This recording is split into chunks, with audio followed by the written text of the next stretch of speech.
দেখাশোনা উস্তাদের দায়িত্ব না আপনার নিজের দায়িত্ব?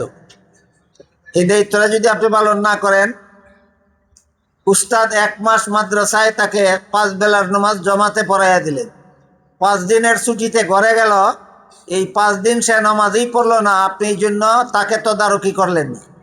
এই শিক্ষা তো সফল হবে না, আপনার ছেলের শিক্ষা বিফল হবে। একটা উদাহরণ। আর একটা উদাহরণ হলো, আজকাল যে মোবাইল ফোন চালু হচ্ছে, এই মোবাইল ফোন শিশুদেরকে, তরুণদেরকে, যুবকদেরকে জীবন ধ্বংসের মুখে ঠেলে দিচ্ছে। সমাজ সম্পর্কে যারা সচেতন তাদেরকে আমার এই কথা খুলে বলার দরকার আছে মনে করি।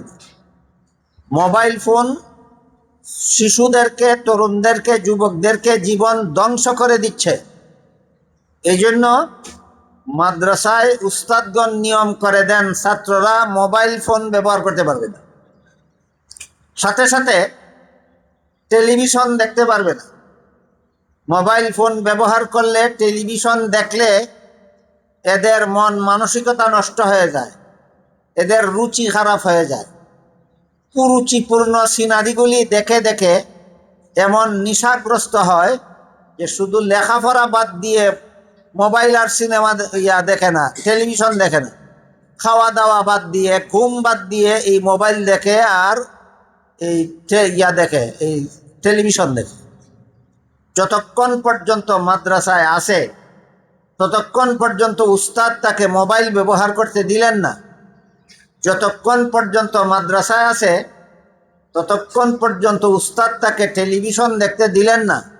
কিন্তু আপনার ছেলে, আপনার ভাতিজা, আপনার ভাগনা, আপনার ভাই যখন ছুটিতে বাড়িতে গেল, আপনি নিজের ঘরেই টেলিভিশন ফিট করে দিলেন, ইচ্ছা মতো সে টেলিভিশন দেখল। আপনি নিজেই তার হাতে মোবাইল তুলে দিলেন, ইচ্ছা মতো ছুটির দিনগুলিতে মোবাইল দেখল। বলেন তো, 1 মাস মোবাইল না দেখার পরে যদি 1 সপ্তাহ মোবাইল দেখার সুযোগ পায়, 1 মাস টেলিভিশন না দেখার পরে যদি 1 সপ্তাহ টেলিভিশন দেখার সুযোগ আপনার ঘরে গিয়ে পায়, তাইলে আপনার ছেলেকে যেভাবে জীবন গড়ার জন্য মাদ্রাসায় দিলেন, সেইভাবে জীবন গড়ার কাজে আপনি সহযোগিতা করলেন না বিরোধিতা করলেন? বিরোধিতা করলেন। কাজেই আপনারা যদি আপনাদের দায়িত্ব পালন করেন না, যে আশা নিয়ে ছেলে মাদ্রাসায় দিচ্ছেন সেই আশা আপনার পূরণ হবে না।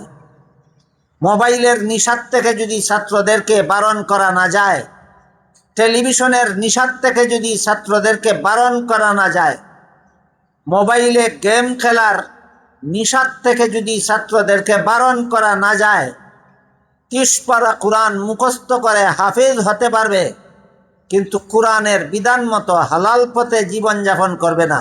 হাফিজ সাহেব হারাম কাজ করবে, হাফিজ সাহেব করবে হারাম কাজ। কার দায়িত্ব পালনের অভাবে? অভিভাবকদের দায়িত্ব পালনের অভাবে। এই জন্য এই মাদ্রাসা শিক্ষাটা সফল হওয়ার জন্য 3 দলের 3 রকম দায়িত্ব আছে, দায়িত্বগুলি ঠিকমতো পালন করতে হবে।